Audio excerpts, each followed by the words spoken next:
Eu estava sentado perto dela, perto da cozinha. Lá, atrás de um prato de coquetel de camarão, vi meu filho se casar através de uma porta de vai-vem. O casamento foi pago por mim. Cada cadeira, cada flor. No entanto, eu não estava presente quando a música e os brindes começaram. Nem de perto. Fiquei em silêncio, sorri e, com um único telefonema, destruí o bolo inteiro depois da última mordida. Se você gostou desta história, inscreva-se e me conte de onde está assistindo. Havia apenas uma cadeira dobrável com um guardanapo de papel jogado sobre o assento, sem placa de identificação, sem cartão, sem placa e sem nenhuma saudação gentil. Entre uma pilha de bandejas descartadas e um carrinho com uma roda danificada que rangia sempre que alguém o movia, era ali que eu estava. Fiquei ali, piscando freneticamente por alguns segundos. O aroma denso e azedo da marinara impregnava o vapor que saía das portas da cozinha. Algo dentro de mim se contorceu ao sentir o calor do forno nas minhas costas. Olhei para o meu delicado vestido de chifon lilás, costurado à mão.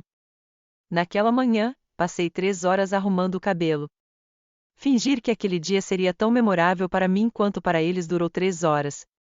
No entanto, ninguém me informou. Ninguém disse, fizemos outros arranjos de assentos. Daniel nem olhou para mim quando cheguei. Ele estava preocupado demais para ajeitar as abotoaduras, sorrir abertamente e deixar a mãe dela beijá-lo no rosto como se o tivesse criado. Como se fosse ela quem o mantivesse acordado todas as noites durante seus terrores noturnos. Ela fazia turnos extras quando ele precisava de aparelho, por exemplo. E eu não podia pagar o sorriso dele nem o aluguel. Agarrei minha pequena bolsa de couro bege que ele me dera de Dia das Mães anos antes, quando ele ainda me chamava de mamãe. Minhas mãos tremiam. Uma leve vibração, como se algo elétrico estivesse tentando escapar pelas pontas dos meus dedos, era palpável em meus pulsos. O gerente do buffet deu um sorriso desajeitado, um jovem que não devia ter mais de 20 anos. Bem, senhora, disseram para a senhora esperar aqui atrás. A noiva era avessa a qualquer conflito visual com o tema. Olhei para ele. Tema? Ele olhou para as portas giratórias e fez uma careta. Com um baque forte, a borda prateada atingiu a parede mais uma vez. Como uma coerência estética com as fotos e tudo mais, o riso se elevou da recepção e foi seguido por uma explosão musical. Sentei-me calmamente. Ouvi um rangido na cadeira. O chão sob meus pés tinha uma mancha preta. Talvez molho. Quando mexi nos sapatos, eles ficaram um pouco presos. Olhei para as minhas unhas rosa claras recém-feitas antes de voltar minha atenção para o peito de frango frio que havia sido colocado em um prato branco lascado à minha frente. O pior. Permaneci em silêncio. Nenhuma palavra, pois era o dia dele. Porque eu me lembrava, não deixe que ele estrague isso. Evitar me tornar aquela mãe. Porque eu ainda achava que isso significava alguma coisa, mesmo tendo pago por tudo. Peguei o programa que me deram na igreja. Papel cartão creme com letra cursiva elegante. Não sou mencionado em lugar nenhum. Ela foi escoltada até o altar pelo pai. O primeiro endereço foi dado pela mãe. Eu era apenas o fantasma na cozinha, o cordão da bolsa e a mulher indesejada na foto. Mais uma vez, a porta se abriu. Vi Daniel e Emily girando sob a suave luz dourada, o lustre, a banda começando e a primeira dança. Ele não olhou na minha direção nenhuma vez. Levei o guardanapo aos lábios e fingi limpar uma mancha fictícia. Meus olhos ardiam. Eram as cebolas da cozinha, disse a mim mesma. Não a traição, mas o calor e o vapor. No entanto, era, meu Deus. E algo, como uma pequena rachadura no vidro, rachou suavemente em algum lugar bem no fundo de mim. Só quando a janela inteira se quebra é que você percebe. Fixei meu olhar na parede à minha frente. Atrás de um extintor de incêndio, havia uma mancha de tinta descascando. Temi que pudesse fazer um buraco nela de tanto olhar fixamente. A única coisa que me impediu de desabar na frente de um garçom que entregava bolinhos de caranguejo foi aquele lugar, que se tornou minha âncora e ponto de foco. Porque eu não tinha certeza se algum dia pararia de chorar se deixasse escapar. Inspirei fundo, depois de novo. O frango do meu prato estava frio. Mantive minhas mãos longe dele. A sobremesa finalmente foi servida. Simplesmente fiquei olhando para as camadas de dourado e branco, seus tons e sua visão impecável, sem nem mesmo sentir o gosto. Depois disso, liguei. Foi sucinto e direto. Não precisei dar explicações. 3 cancelamentos diretos, o open bar que estava programado para continuar até meia-noite, a segunda metade do pagamento da banda e as flores para o café da manhã do dia seguinte. Eu parecia firme, serena e controlada, e não me senti mal depois de desligar. Não me arrependo. Senti algo pela primeira vez que não sentia há anos. Força. Meu coração zumbia baixinho, como um motor ligando novamente, e eu não tremia mais quando olhei para as minhas mãos. Mais uma vez, a porta se abriu. Mais um vislumbre da vida da qual eu estava excluído, de risos, de sol. Sem mim, que brindassem. Agora eu tinha minhas próprias ideias. Naquela noite, não consegui dormir. Nem por um instante. Ainda de roupa, deitei-me naquela cama rígida de hotel e fiquei olhando para o ventilador de teto girando acima de mim, como se ele pudesse se soltar de repente e cair sobre o meu peito. Aconteceria, eu esperava em parte. O cheiro de gordura culinária no meu cabelo ainda estava lá. O cheiro ruim do meu próprio suor se misturava ao perfume de flores caras. Sinto como se a vergonha estivesse grudada em mim como uma segunda camada. Em dado momento, tirei os tênis. Meus pés estavam inchados. Não ousei tirá-los, mesmo tendo machucado toda a recepção. Mesmo na cozinha, eu precisava estar apresentável. Sentei-me por volta das 3 da manhã. Uma luz vermelha emanava do relógio digital. Mais uma vez, meu telefone vibrou no criado mudo. Não olhei para ele. Eu já sabia que havia chamadas perdidas de Emily e Daniel, além de uma mensagem da minha sobrinha perguntando simplesmente: o que aconteceu? Estão todos em pânico. Abri a planilha de orçamento do casamento no meu tablet. Eu a vinha anotando meticulosamente há mais de um ano. Eu sabia de cada centavo, cada ajuste, cada melhoria, cada indulgência que Emily pedia, sempre com um sorriso forçado. E aquela palavra que ela usava como uma faca envolta em cetim, elevada. Margarete, só queremos algo um pouco mais elevado. Foi assim que acabei aceitando convites caligrafados à mão de um vendedor boutique do Eds em Vermont. Foi assim que o local mudou do salão comunitário da igreja para um celeiro restaurado com lustres e barris de uísque antigos. Foi assim que o bar aberto adicionou um menu de coquetéis personalizado e o bolo passou de 2 andares para 5. Eu paguei tudo. Ninguém se ofereceu para dividir o custo. Nem o Daniel, nem os pais dela. E eu nunca pedi porque queria que ele tivesse tudo o que eu não podia pagar quando o estava criando. Dei uma olhada nas transações. Fiquei sem fôlego quando as vi. 2 cobranças não autorizadas feitas poucos dias antes do casamento, uma conta de bar de um evento de degustação, um upgrade para um jantar de ensaio geral. O mesmo restaurante onde me sentaram nos fundos, perto da cozinha, de novo. Meu estômago se apertou. Verifiquei o cartão 2 vezes. Meu cartão, usado sem permissão. E então vi o bilhete que ela deixou no Venmo para uma de suas madrinhas. A mãe dele está cobrindo tudo. Pode apostar alto. Vibrações de casamento. Eu não chorei. Não dessa vez. Não senti nada. Aquele nada estranho e pesado que vem depois de muita dor. Como se minhas entranhas tivessem ficado dormentes. Como se minhas terminações nervosas tivessem se curvado para dentro para se proteger. Estendi a mão e acendi o abajur. A luz ardia nos meus olhos. Fui até o espelho acima da cômoda. Meu reflexo me assustou. Havia rímel borrado sob meus olhos. As linhas suaves da minha boca haviam endurecido, adquirindo um aspecto estranho. Meu cabelo estava liso, um dos lados amassado pelo travesseiro. Eu parecia alguém que envelhecera 10 anos em uma noite. Mas então algo mudou. Alisei o cabelo, lavei o rosto, sentei-me à mesa e abri meu e-mail. Rascunhei 3 mensagens. Uma para a florista: por favor, cancele a entrega de domingo. O saldo do pagamento está retido. Obrigada. Uma para a banda: devido a mudanças na programação do evento, não precisaremos da segunda apresentação. Por favor, considerem o assunto encerrado. Uma para o atendente do bar: estamos reduzindo os serviços pós-recepção. por favor, cancelem o segundo turno. Não processem o saldo restante. Todos foram educados, todos profissionais, mas conclusivos. Já estava quase amanhecendo quando cliquei em enviar, e quando o céu lá fora mudou de preto para um azul escuro, fechei meu tablet, sentei na cama, ouvi o zumbido suave do ar-condicionado e, pela primeira vez em meses, me senti eu mesma novamente. Eu não estava brava, ainda não. Mas eu já tinha acabado. Já tinha acabado de ser conveniente.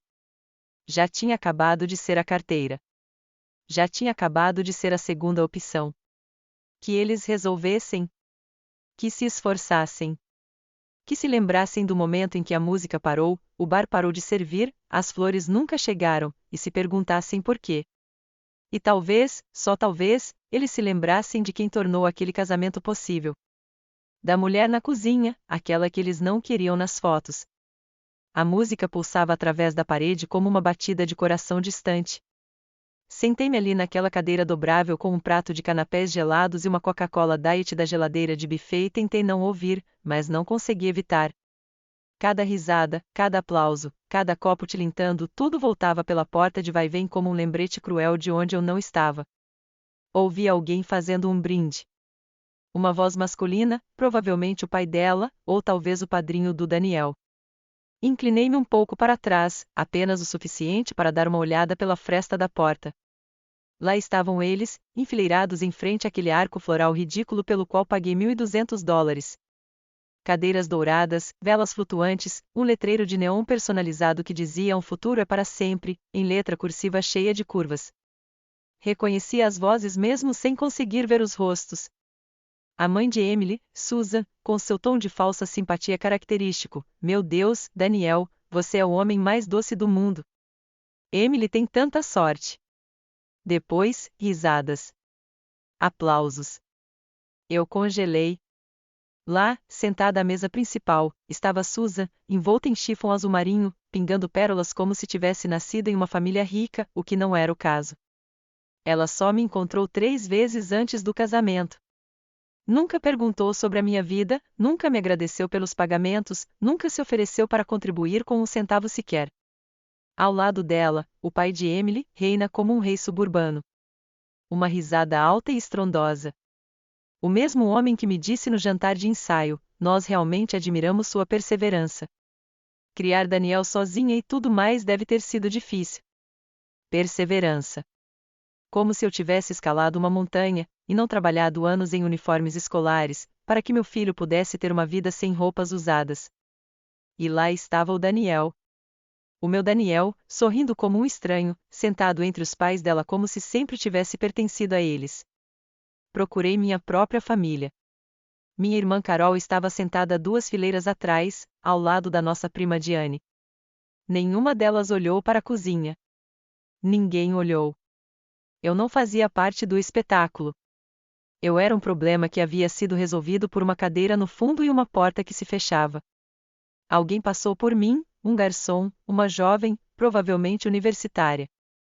Ela olhou para o meu prato e sorriu, sem jeito e culpada. "Você quer mais uma dose ou algo assim?" Balancei a cabeça. "Estou bem." Mas eu não estava. Meu Deus, eu não estava. Cada centímetro de mim doía, pés, ombros, mandíbula tão cerrada que pulsava atrás dos meus olhos. Meu coração pesava no peito, como um pedaço de algo podre que se recusava a se mover. Olhei para o prato. 3 azeitonas, uma fatia de queijo brie, um pequeno e triste triângulo de torrada. Eu não comia desde o café da manhã, mas não conseguia me obrigar a colocar nada na boca. Meu estômago era um punho fechado, minha garganta um tubo estreito. Pensei no mapa de assentos. Semanas antes, eu havia perguntado gentilmente a Emily: "Você já decidiu onde vou me sentar?" Ela sorriu. Um sorriso firme e radiante. "Ainda estamos finalizando tudo. Não se preocupe, Margarete. Você será incluída." Eu deveria saber. Eu sabia. Em algum lugar lá no fundo, eu sabia que estava sendo manipulada. Movida como um adereço. Convidada para o talão de cheques, tolerada pela aparência, mas nunca realmente desejada. A pior parte? Eu disse sim a tudo. deixei que eles diminuíssem meu papel, uma pequena concessão de cada vez. Nenhum discurso meu, nenhuma dança entre mãe e filho porque disseram que seria constrangedor. Nenhuma foto antes da cerimônia, nenhuma menção no programa, apenas um lugar na cozinha. Ouvi Daniel rindo novamente. Aquele riso profundo e estrondoso que ele costumava dar quando criança, quando eu o perseguia pelo irrigador do nosso quintal. O mesmo riso que eu não ouvia dirigido a mim há anos. Senti algo crescer no meu peito. Não tristeza, não decepção, raiva. Raiva silenciosa, controlada, devastadora. Levantei-me, caminhei em direção à porta de vai-vem, coloquei a mão na borda e empurrei levemente, o suficiente para espiar novamente. Meu olhar cruzou com o de Emily. Ela me viu. Sabia onde eu estava, sabia o que tinha feito e sorriu, não como um pedido de desculpas, nem nervosa, mas com calma, com confiança, como se fosse natural, como se eu estivesse exatamente onde deveria estar. Ela se virou para as madrinhas, jogou a cabeça para trás e riu. Foi então que eu soube que não tinha sido um erro. Não tinha sido um descuido. Foi deliberado. Elas tinham planejado, escolhido. Ela não me queria lá.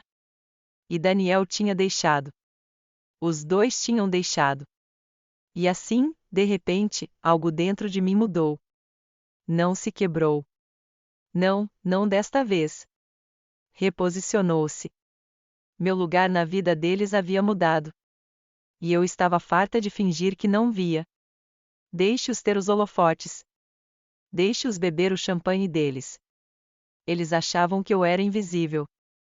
Eles não tinham ideia do que eu poderia tirar deles.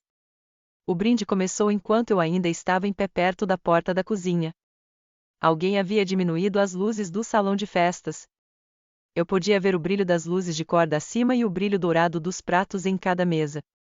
O microfone chiou uma vez, e então a voz do pai dela ecoou pela sala como a de um apresentador de game show.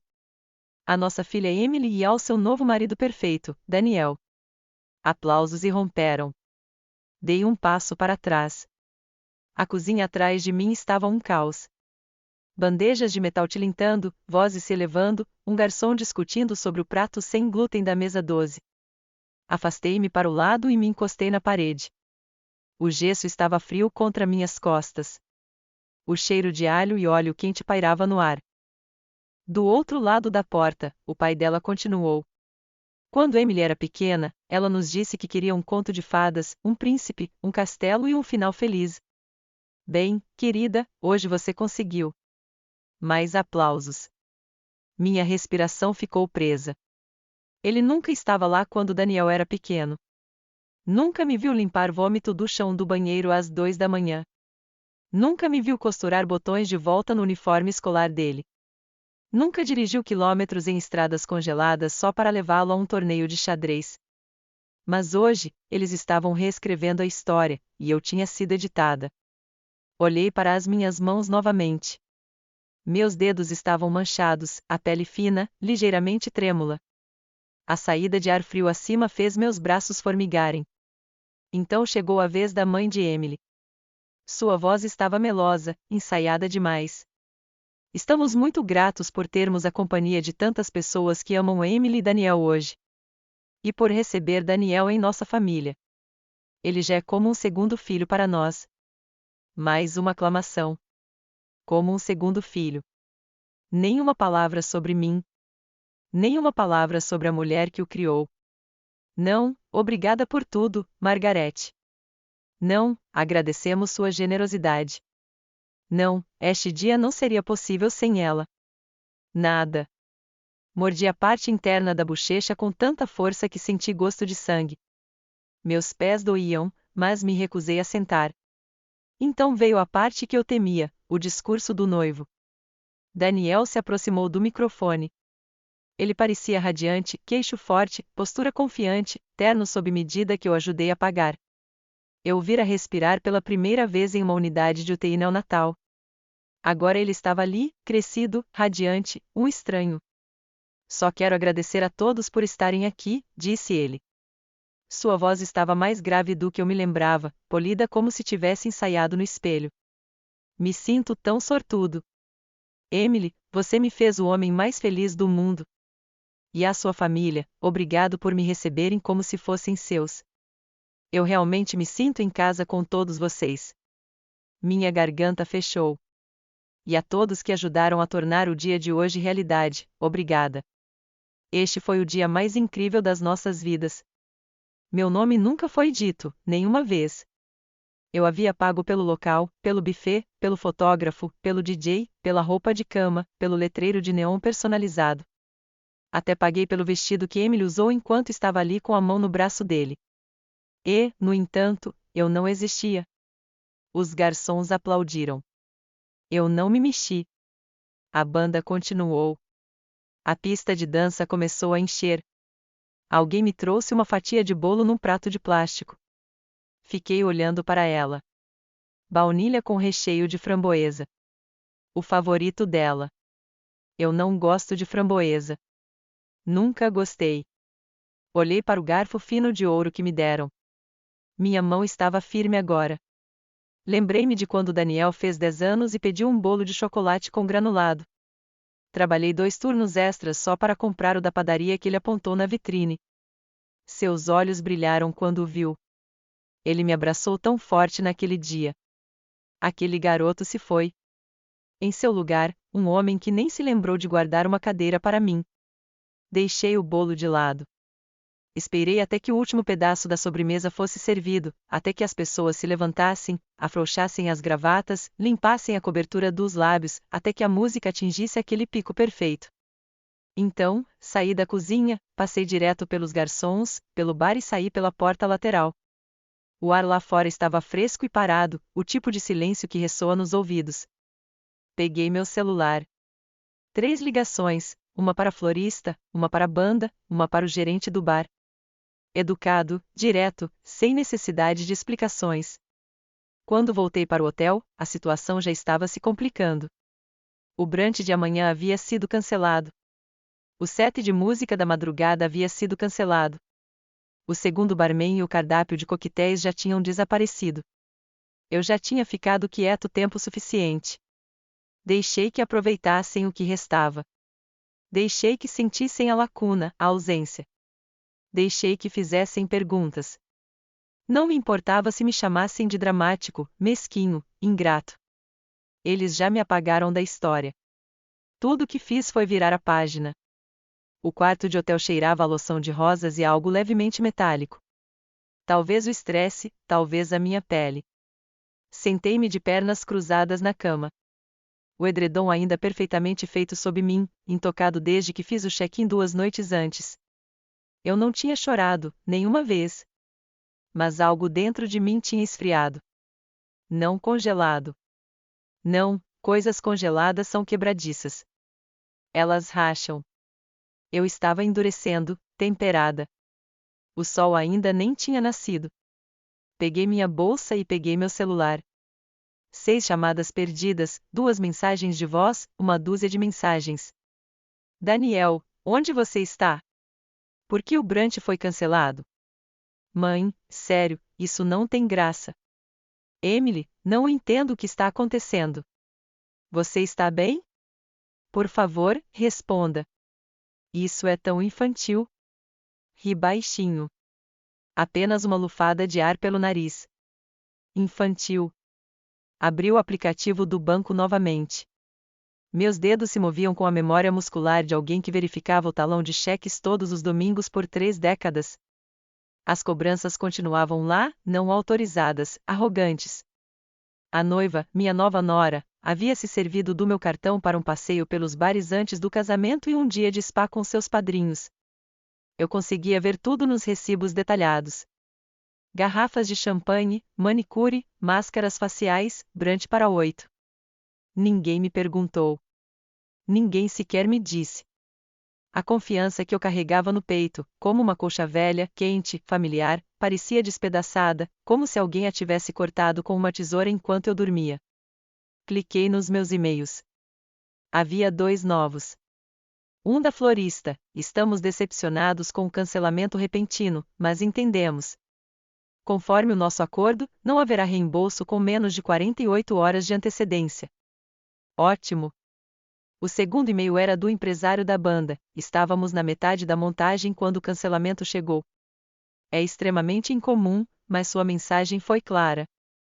Não mexeremos no depósito. Ótimo também. Eu não estava fazendo isso por um reembolso. Era por mim. Pela mulher invisível na cadeira da cozinha, pela mãe apagada do marco do próprio filho. Meu estômago roncou. Eu não comia desde o dia anterior. A ideia de comida me dava náuseas.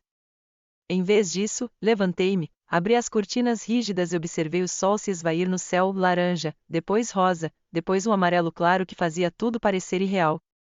E então me lembrei de algo. Uma pequena pasta vermelha guardada na gaveta da minha comoda lá em casa. Papelada velha, documentos legais, cartas que nunca joguei fora. Senti-me atraído por ela, como se estivesse sussurrando para mim esse tempo todo. Arrumei minhas coisas devagar, tomei um banho, lavei o perfume e o ressentimento, sequei o cabelo, vesti uma calça jeans e uma camisa social que ainda cheirava levemente a detergente de lavanda. Saí do hotel sem dizer uma palavra.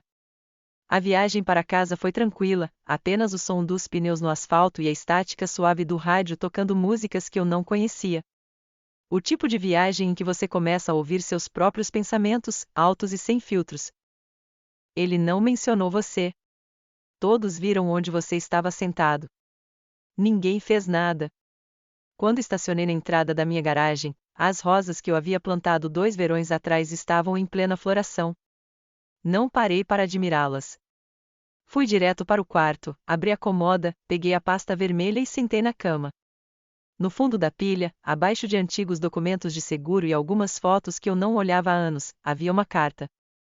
O envelope estava amarelado nos cantos, com carimbo postal do Arizona, com a data escrita com a letra do meu falecido marido, o ano em que ele partiu.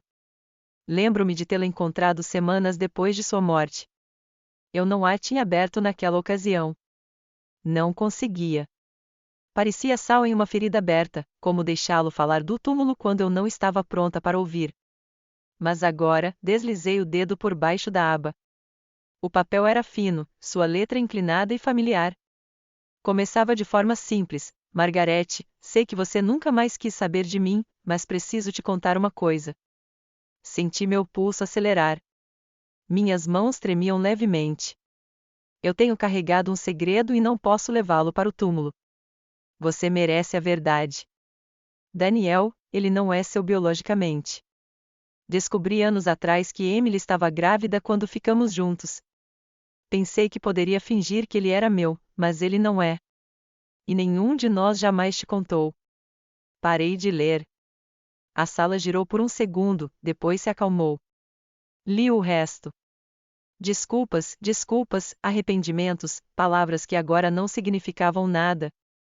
Daniel, meu Daniel, era fruto de um caso extraconjugal. O filho de outra mulher, deixado na minha porta como um teste que eu não sabia que estava fazendo. E passei. Deus me ajude, passei. Cada joelho ralado, cada história de ninar, cada turno da noite que eu fazia para comprar tênis e fotos de formatura para ele. Eu passava com louvor. E, no entanto, lá estava eu, descartada, substituída, apagada.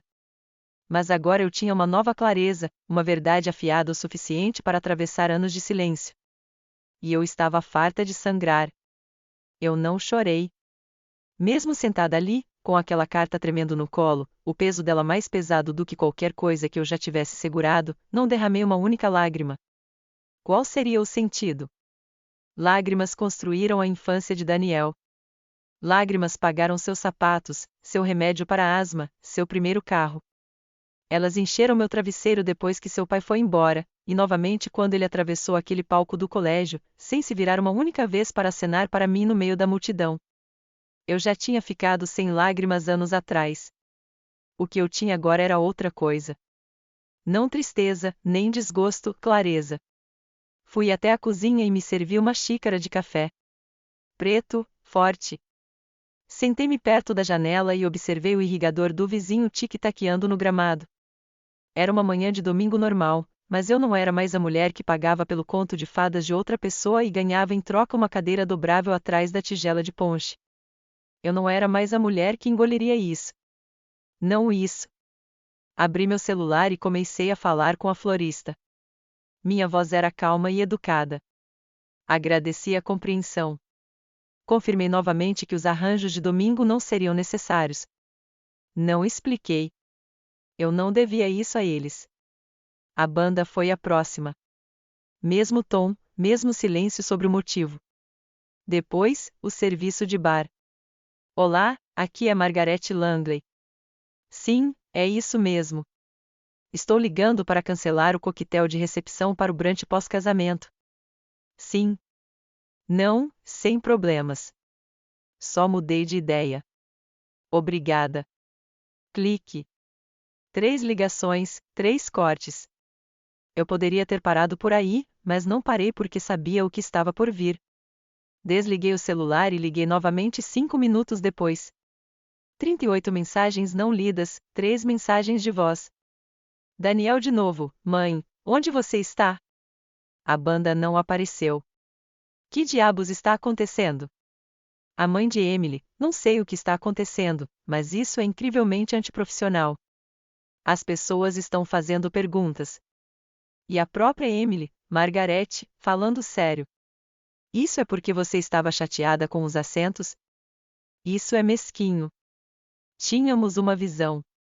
Não estrague isso. Mesquinha? A palavra ecoou como uma ofensa, como um ferro em brasa. E, no entanto, quando fechei os olhos, tudo que consegui ver foi o sorriso irônico dela do outro lado do salão, sabendo onde eu estava, sabendo o que ela tinha feito, sabendo que eu não iria revidar até agora. Desliguei o telefone novamente. Deixei que eles se acumulassem. Deixei que as perguntas se acumulassem. Deixei que percebessem que o bar secou porque eu era o poço. Que a música parou porque eu paguei a última nota. Que as flores nunca chegaram porque as raízes estavam podres. Limpei a cozinha, limpei os balcões, alimentei o gato. Foi a maior paz que senti em meses. Por volta do meio-dia, a campainha tocou. Não atendi. Deixei que batessem. Deixei que se acomodassem no calor do próprio desconforto. Mais tarde naquela noite, postei uma única foto no Facebook. Não do casamento, não de mim. Apenas uma foto do cheque que assinei. Desfoquei o número da conta, deixei a assinatura visível. Sem legenda, sem explicação, apenas isso, uma verdade que eles não podiam negar. Um recibo de sacrifício. E então eu me desconectei. Não só do Facebook, da culpa, do silêncio, de fingir que não era traição. Eu não precisava das explicações deles, das suas manipulações, das suas justificativas. Deixei que ficassem sentados nos destroços. Eu não ia salvá-los daquilo. O silêncio foi o primeiro sinal de que estavam se mobilizando. Sem mais mensagens, sem mais ligações, apenas um silêncio estranho e prolongado, como o olho de uma tempestade passando diretamente sobre a minha casa. Eu podia sentir a tensão, a espera. Eles não sabiam o que eu faria em seguida. Eu também não, mas seria meu. Na segunda-feira de manhã, preparei café e sentei-me perto da janela novamente. Sem maquiagem, sem brincos, só eu, o dia e o zumbido da geladeira ao fundo. Daniel não ligava desde ontem. A última mensagem de voz fora curta, dura, defensiva. Você fez um escândalo, mãe. Todo mundo está falando. Você nos envergonhou. Não sei o que você estava tentando provar, mas você passou dos limites. Eu nem me assustei quando ouvi isso. Porque aqui está a verdade que ninguém gosta de dizer em voz alta. Você pode dar tudo a alguém, seu tempo, seu dinheiro, seu amor e ainda ser descartável. Você pode construir o mundo inteiro dessa pessoa e ainda ouvir que você não faz parte da estética. A traição não me surpreendeu mais. O que me surpreendeu foi o quão pouco eu me importava agora que tinha parado de implorar pela aprovação deles. Naquela manhã, apaguei o contato dele do meu celular. Só o nome. O número permaneceu. Eu não precisava esquecê-lo. Eu só não queria o nome dele iluminando a tela como se ainda pertencesse ali. Por volta do meio-dia, saí. Mercearia, correios, pequenas tarefas. A vida continuou. E no corredor da padaria, de todos os lugares, vi Diane, minha prima, que tinha vindo de avião para o casamento. Ela sorriu ao me ver, mas havia hesitação por trás disso. Margarete. Oi? Assenti. Ela se aproximou e baixou a voz. Você está bem? Encontrei seus olhos. Você estava bem? Perguntei. Me vendo sentada ali atrás? Ela corou. Eu não percebi que era de propósito. Pensei que talvez você... Não, interrompi gentilmente. Você não pensou. Só isso. Houve um longo silêncio. Desculpe, disse ela finalmente. Foi errado. Eu deveria ter dito alguma coisa. Assenti uma vez. Obrigada. Ela pareceu aliviada, como se aquele pequeno momento de responsabilidade a tivesse libertado. Não me libertado, mas era um começo. Quando cheguei em casa, encontrei um buquê na varanda. Cravos, daqueles baratos, já murchando. Sem cartão. Não os levei para dentro. Em vez disso, levei-os direto para a lixeira. Mais tarde naquela noite, dei uma olhada no Facebook. A foto do cheque tinha quase 100 comentários. Velhos amigos, colegas, vizinhos, pessoas de quem eu não tinha notícias há anos. Alguns estavam confusos, outros indignados, mas a maioria compreendia. Um comentário me chamou a atenção, isso partiu meu coração, Margarete, e nunca me identifiquei tanto com algo assim. Obrigada por nos mostrar que não precisamos ficar em silêncio. Era isso, o começo de algo novo. Não vingança, nem rancor, poder recuperado. Que eles se enfurecessem em conversas em grupo. Que eles criassem sua própria narrativa. Eu não estava respondendo. Eu não estava explicando. Eu finalmente estava escolhendo o silêncio, não como submissão, mas como controle. E o silêncio, desta vez, era meu. Começou com a gaveta. Uma coisa velha e rangente na comoda do quarto de hóspedes, meio presa, sempre precisando de um empurrãozinho para abrir. Eu nem estava procurando por nada em particular, apenas limpando os restos de uma vida que eu estava cansado demais para organizar. Mas em algum lugar entre as declarações de imposto de renda amareladas e os cupons vencidos, eu a encontrei. Aquela pasta vermelha de novo, a mesma que eu pensava já ter esvaziado. Mas enfiada na manga, tão fina que poderia muito bem ser parte do forro, estava uma segunda carta. Sem envelope desta vez, apenas dobrada uma vez, e depois novamente, escrita à mão. O mesmo pergaminho inclinado, o mesmo nome. A assinatura do meu ex-marido me encarava como um fantasma. Michael, a carta era datada de 3 dias antes de sua morte. Margarete, se você está lendo isso, acho que a primeira carta chegou até você. Não sei se você abriu. Espero que sim. Não vou perder tempo me desculpando de novo. Preciso te contar mais uma coisa. Algo que eu não consegui carregar comigo. Algo que eu deveria ter dito há muito tempo. Daniel não era filho de outra pessoa. Ele nunca deveria ser seu. Quando Emily o deixou na minha porta, ela não quis ficar com ele. Ela tinha 18 anos, estava apavorada. Ela me pediu para entregá-lo para adoção. Eu não consegui.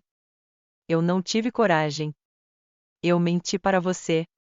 Eu disse que ele era nosso. Que foi um erro de antes de nos casarmos. Você acreditou em mim. Você o criou. Você o amou como se ele fosse carne da sua carne. Mas a verdade é que ele nem era isso. Era filho de um estranho. E você? Você fez dele o seu mundo de qualquer maneira. Não sei como você vai se sentir lendo isso, mas espero, Deus, espero que saiba que, independentemente de tudo que eu tenha feito de errado, eu estava certa em escolher você. Você foi a única pessoa forte o suficiente para ser mãe dele. Não por causa do sangue, mas por quem você é. Não me mexi. As palavras pousaram no meu peito como uma pedra. Não biologicamente minhas, nem mesmo acidentalmente minhas. Escolhidas por um homem que nos abandonou, que me deu um filho e depois foi embora como se fosse um favor. Perdi o fôlego pela primeira vez em dias. Meus joelhos fraquejaram. Sentei-me na beira da cama, com o papel ainda na mão. 1000 imagens passaram pela minha cabeça. A primeira vez que embalei Daniel para dormir, seus punhos minúsculos se fecharam no meu ombro. Sua primeira palavra, caminhão. A febre que me assustou tanto, a ponto de dirigir descalça até o pronto-socorro no inverno. O projeto da feira de ciências pelo qual ele ficou acordado chorando quando o vulcão não entrou em erupção. Sua primeira decepção amorosa de verdade. Sua risada quando descobriu que tinha entrado na faculdade. Cada momento que eu pensava ser nosso. Quando ele falou, não passou de um sussurro. Eu não acreditei que isso faria diferença. Eu havia construído minha vida em torno desse garoto.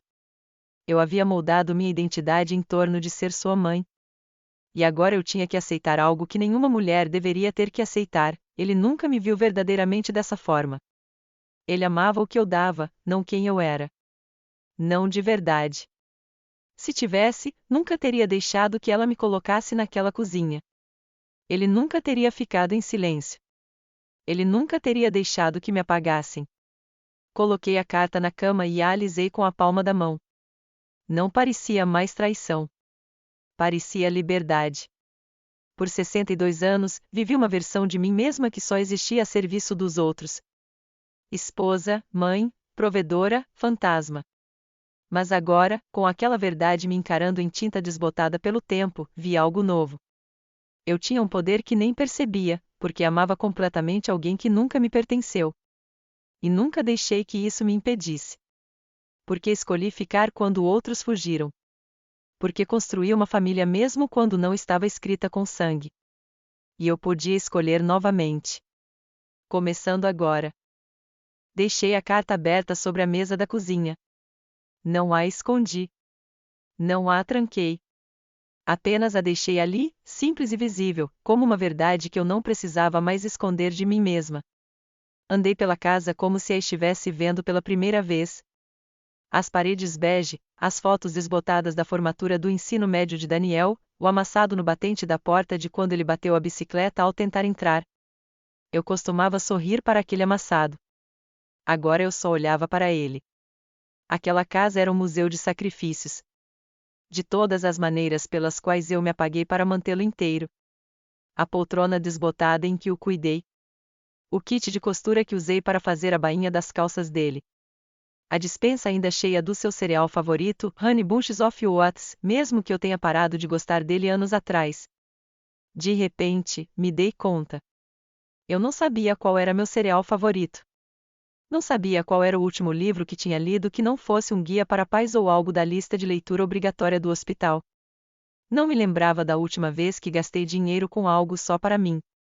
Eu tinha vivido tanto tempo sendo mãe dele que tinha me esquecido de como ser uma mulher, uma pessoa. Servi-me de um copo d'água e sentei-me no sofá. O silêncio na casa havia mudado. Não parecia solitário. Parecia honesto. Meu telefone vibrou na mesa lateral. Daniel de novo. Uma mensagem longa desta vez. Um tom diferente, não sei o que aconteceu. Tenho pensado em tudo. Emily disse que não queria te machucar. Sinto muito se você se sentiu excluído. Se eu sentisse. Não porque você me excluiu, não porque me deixou para trás. Se eu sentisse. Ainda se tratava da percepção dele, do conforto dele, do distanciamento da culpa. Não respondi. Em vez disso, peguei o controle remoto e liguei a TV. O zumbido de um programa de culinária enchia a sala, calmo, constante. Meus olhos se voltaram para a carta novamente. Ele não era meu. Nem biologicamente, nem legalmente. Mas eu tinha sido dele até ele deixar claro que eu não fazia mais parte da família que ele estava construindo. A dor dentro de mim não era mais por ele.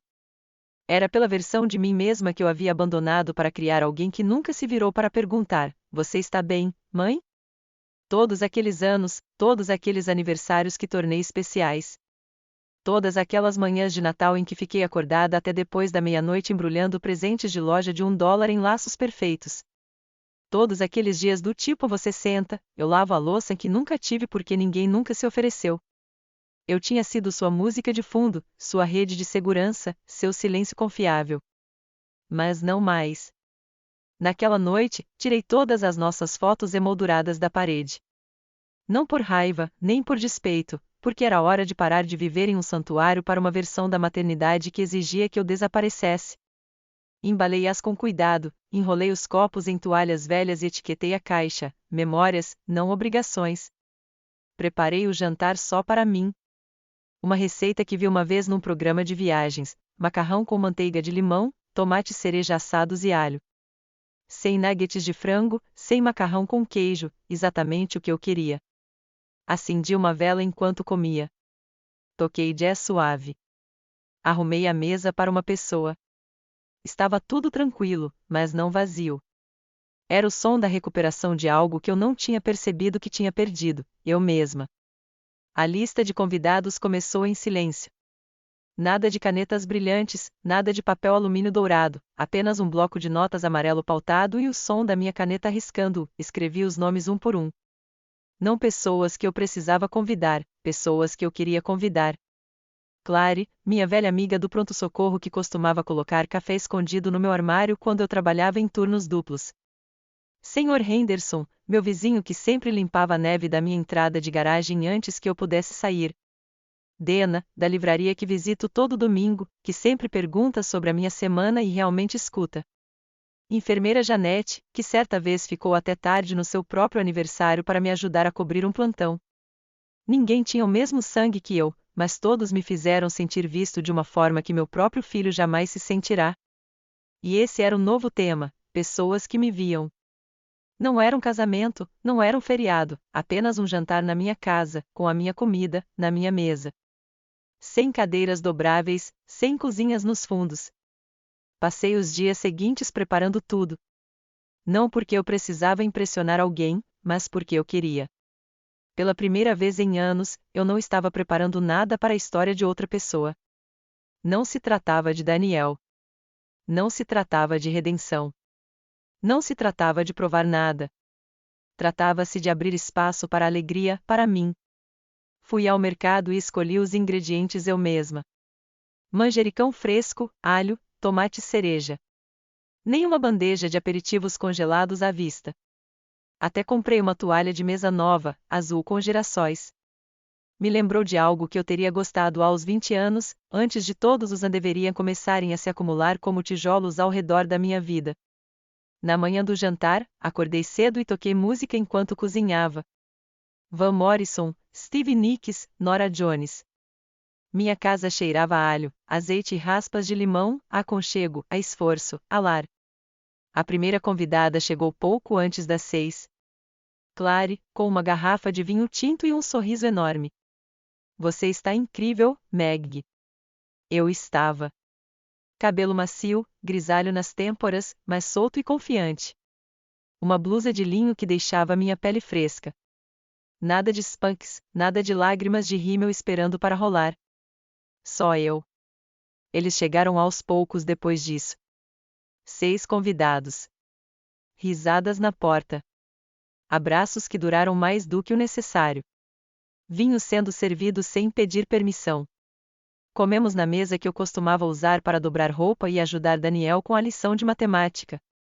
Agora estava cheia de pratos passando, garfos tilintando, guardanapos sendo levados à boca em meio a risadas. Eu também ri. Ri de verdade. Alguém mencionou primeiros encontros ruins. Outra pessoa admitiu roubar uma caneta do banco toda semana por despeito. E em algum momento entre a sobremesa e a segunda parte, me dei conta. Era família. Não atribuída pelo sangue, mas escolhida, intencionalmente, autenticamente. Não me senti esquecida. Não me senti administrada. Não me senti pequena. Me senti presente. Perto do fim da noite, enquanto estávamos sentados sob as luzes de corda que eu havia pendurado na varanda dos fundos, Clara ergueu um copo. A Margarete, disse ela, por ser o tipo de mulher que nos lembra que nunca é tarde demais para sentar à cabeceira da sua mesa. Todos brindaram.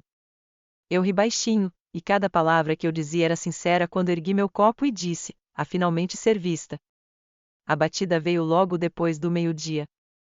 Não alta, nem urgente, mas firme, como se ele soubesse que eu estava em casa e não fosse sair até que eu abrisse a porta. Fiquei parada no corredor, descalça, observando sua silhueta através do vidro fosco. Daniel.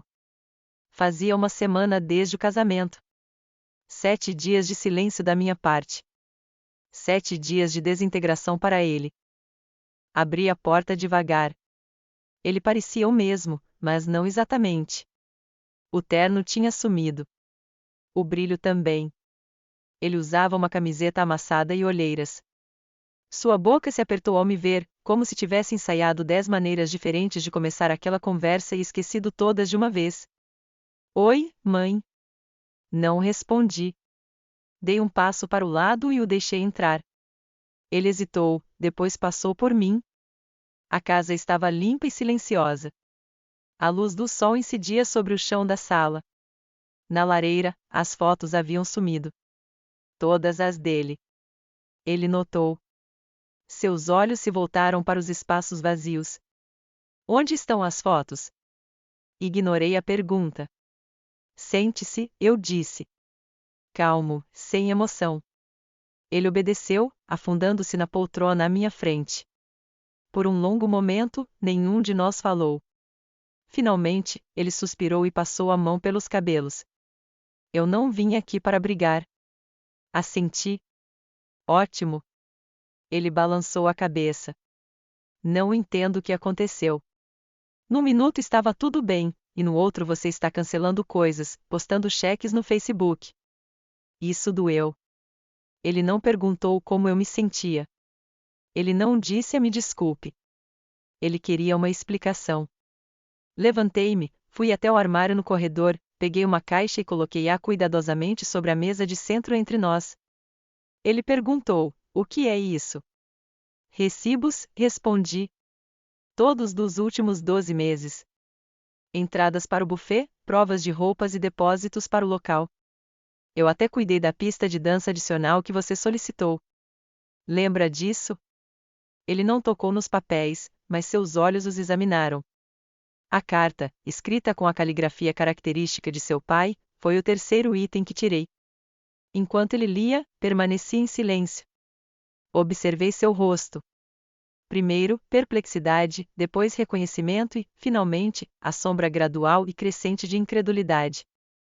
Sua voz embargou quando ele olhou para cima. Você sabia? Agora sim, eu disse. Ele engoliu em seco. Então, você está bravo por quê? Porque eu não? Eu o interrompi. Não estou bravo porque você não é meu filho biológico, eu disse. Daniel, estou chateado porque eu te criei. Eu coloquei tudo o que eu tinha em você. E você se sentou quando chegou a hora de me honrar, de se posicionar e declarar: esta senhora me formou. Em silêncio, ele olhou para baixo. Você deixou que me empurrassem para a cozinha, acrescentei. Falei sem tremer. Você permaneceu em silêncio enquanto eles me humilhavam. Fiquei arrasado com isso. Não pelo dinheiro, não pelo seu DNA. Diferença. Seria melhor para as fotos, para o visual, respondeu Emily. Eu não esperava. Não esperava que você se machucasse. Dei uma risada curta e fria.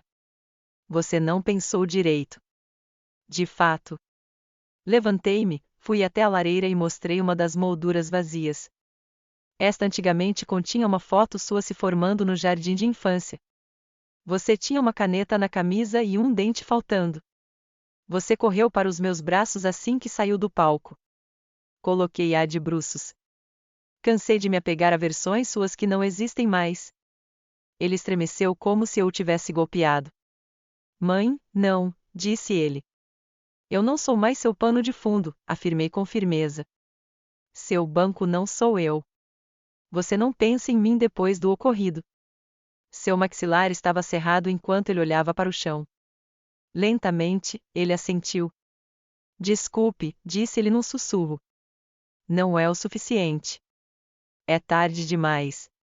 Peguei o pacote, fechei a tampa e entreguei a ele. Você pode ficar com isso imediatamente. Pegue. Cada fatura, documento, cada lembrete das coisas que você decidiu ignorar. Levei-o até a porta depois que ele aceitou o pacote, após hesitar. Ele parou na soleira e se virou para mim como se estivesse procurando um ponto fraco ou uma fresta que indicasse que a porta se abriria novamente mais tarde, mas não abriu. Sussurrando, você sempre disse que eu era o seu mundo inteiro, ele sussurrou. Era mesmo, respondi. E agora eu finalmente sou minha. Fechei a porta em seguida. O riso encheu a casa. Risada de verdade. Daquelas que, sem que você perceba, fazem seus olhos se enrugarem e enchem seu peito. Daquelas que lembram que você está vivo e reverberam pelas paredes. O ar rodopiava com o aroma de alecrim e alho. A mesa estava cuidadosamente arrumada, com pratos descombinados, toalhas de mesa azuis e amarelo girassol e guardanapos de algodão enrolados em pequenos leques. Coloquei uma vela no meio porque adorava o brilho da chama nos talheres, não para impressionar ninguém. Na sala principal, meus convidados conversavam e bebiam vinho. No canto, o Sr. Henderson contou uma história sobre como, certa vez, se trancou para fora de casa, vestindo apenas cuecas. Todos estavam aos berros. Clary ria tanto que seus olhos lacrimejavam. E eu? Eu estava sorrindo, segurando uma taça de vinho, descalça na cozinha, sem me esconder atrás de uma porta, sem esperar ser chamada e sem ser esquecida. Eu servia como anfitriã. Eu estava lá. Eu fui vista. Trouxe o último prato, coloquei-o em pratos e cozinhei os legumes com sal marinho e tomilho. Alguém aplaudiu quando o coloquei na mesa. Clary sorriu e declarou: a chefe Margarete ataca novamente. Servimos mais vinho, entregamos as tigelas e nos sentamos. Clary ergueu o copo mais uma vez entre a última garfada de pão de milho e a segunda porção. Ela comentou: acho que devemos brindar. Todos concordaram. Para quê? Perguntou Dena. Clary olhou para mim. Para escolher a si mesmo, disse ela, e para saber quando parar de dar para pessoas que só sabem receber. Todos ergueram seus copos. E, por fim, eu também levantei o meu. Levantei-me. Minhas mãos permaneceram firmes. Não tremi ao falar. Olhei para cada rosto naquela mesa, pessoas que estavam ligadas a mim por respeito, amor e escolha, e não por família ou dever. Para as mães que permaneceram em silêncio por muito tempo, para as mulheres que deram tudo de si e ouviram que ainda era insuficiente, eu disse. Quando a casa horrível foi construída, aqueles que foram convidados a sentar na cozinha foram convidados. É para nós. A menos que estejamos à cabeceira da nossa própria mesa, que nunca mais nos sentemos. Alguém aplaudiu, copos tilintaram e eu me sentei.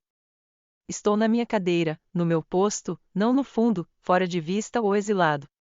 Daniel não fez outra ligação. Não precisava. As pessoas importantes já estavam presentes. Acordei na manhã seguinte com a luz entrando pela janela e o som dos pássaros cantando. Paz, sem arrependimentos, sem aperto no peito. Meu hobby esvoaçava suavemente no ar enquanto eu me sentava na varanda e servia café. Contemplei meu jardim, onde rosas vibrantes e selvagens floresciam. Eu não era mais o pano de fundo de ninguém. Na minha própria vida, eu era a protagonista. E finalmente, isso bastava. Agradeço a sua atenção. Lembre-se de se inscrever e fique à vontade para deixar um comentário com a sua história. Sua voz conta.